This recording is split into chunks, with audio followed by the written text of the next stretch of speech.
প্রথম দুর্নীতি যেটা প্রাইমারি 32,000-এ হয়েছে সেটা হলো আইন মেনে কোনো প্যানেলই মেধা তালিকাই প্রকাশ করা হয়নি। সংরক্ষণের যে নিয়ম সেই নিয়ম মানা হয়নি। অ্যাপটিটিউড টেস্ট বা ইন্টারভিউ ছাড়াই নম্বর দেওয়া হয়েছে। এবং এটা কে বলছে? যারা অ্যাপটিটিউড টেস্ট আর ইন্টারভিউ বোর্ডে ছিল তারা কোর্টে এসে সাক্ষী দিয়ে বলেছে আমরা কোনো অ্যাপটিটিউড টেস্ট নিইনি। এবং অ্যাপটিটিউড টেস্ট কি সেটা জিজ্ঞেস করাতেও তারা বলেছে আমরা জানি না অ্যাপটিটিউড টেস্ট কি। এই হলো মানে বেসিক্যালি এই ধরনের দুর্নীতি হয়েছে। আরো কি দুর্নীতি হয়েছে? দেখা গেল যে পর্ষদই ঠিক করে দিল যে টোটাল এই পরীক্ষাটা হয় 50 নম্বরে। এই 50 নম্বরে ধরুন দেখা গেল যে আনরিজার্ভ ক্যাটাগরিতে একটা পার্টিকুলার ডিস্ট্রিক্টে ধরুন কাট অফ হচ্ছে 15, তার মানে সবাইকে 15 বা তার বেশি পেতে হবে। কিন্তু দেখা গেছে এই বোর্ডের ডিক্লারেশন কাট অফের পরেও 11, 12, 9, 10 এরম লোক চাকরি করছে এই নম্বর পেয়ে, মানে কাট অফের নম্বরের চেয়ে কমে। আবার যারা এই 15-র চেয়ে বেশি আছে তারা অনেকে চাকরি পায়নি।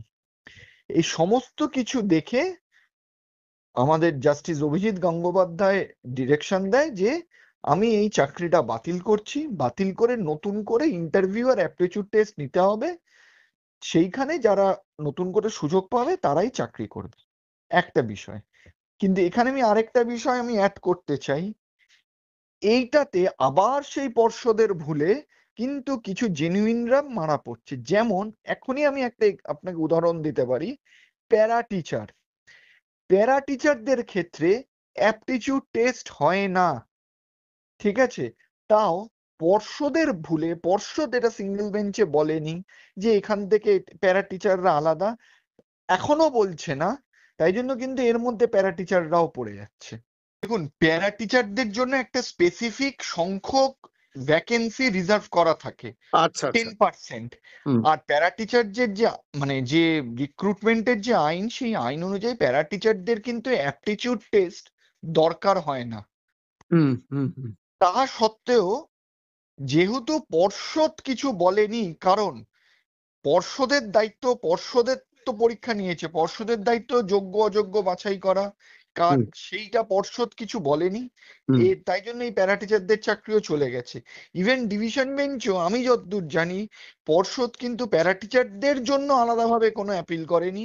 পর্ষদ একটাই অ্যাপিল করেছে সবার জন্য, সেই যোগ্য অযোগ্য মিলিয়ে।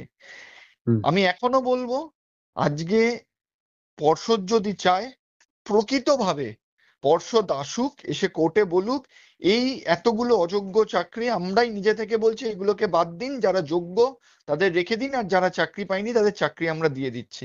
তাহলে কিন্তু এসএসসিতে আমরা যে মানে ভয়াবহ জিনিসটা দেখেছি যে সরকারের ভুলে 26,000 লোকের চাকরি গেছে, প্রাইমারিতেও যদি সেটা হতে না হয় তার চেষ্টা কিন্তু এখনই পর্ষদের করা উচিত, না হলে কিন্তু খুব বিপদ। কে বলবো যারা এই প্রাইমারি 32,000-এর মধ্যে আছেন, এবং সব থেকে ভালো কিন্তু আপনারা নিজেরা জানেন যে আপনি যোগ্য না অযোগ্য। যারা সত্যি জানেন যে তারা কোনো দুর্নীতি করেননি, বা এই প্যারা টিচাররা, এখনই পর্ষদের কাছে যান, গিয়ে আন্দোলন করুন, আবেদন করুন যে আপনারা আমাদের জন্য আলাদা করে বলুন, আগে আমাদের এখান থেকে বার করুন, সেগ্রিগেট করুন। মামলা যেটা হয়েছে, কেউ কিন্তু মামলা করেছে এই বলে না যে পুরো প্যানেল বাতিল করুন। তরুণজ্যোতি তিওয়ারি, আমি যতদূর জানি তরুণজ্যোতি তিওয়ারি আইনজীবী যে মামলাটি করেছেন, ওনার কাছে যারা মক্কেল তাদের অভিযোগই ছিল সংরক্ষণের আইন মানা হয়নি, তারা অনেক বেশি নম্বর পাওয়া সত্ত্বেও তাদের চাকরি দেওয়া হয়নি। এই অনুযায়ী যদি আজকে পর্ষদ মেনে নেয় যে হ্যাঁ আমরা প্যানেল বার করছি আইন মেনে, এবং তাতে যারা যারা যোগ্য আছে তাদের রাখছি, যারা অযোগ্য বাদ দিচ্ছি, আর যারা বঞ্চিত হয়েছে, যারা চাকরি পাওয়া উচিত ছিল পায়নি, তাদের আমরা চাকরি দিয়ে দিচ্ছি, তাহলে তো আজকে এই 32,000 বাতিলের কোনো প্রশ্নই আসবে না।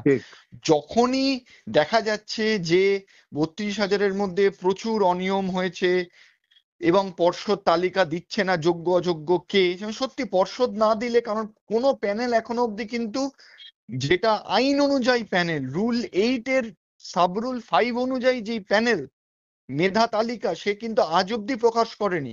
তাই আমাদের কারোর পক্ষে জানা সম্ভব না যে এক্স্যাক্টলি কার কি নম্বর, কে কোথায় দাঁড়িয়ে আছে।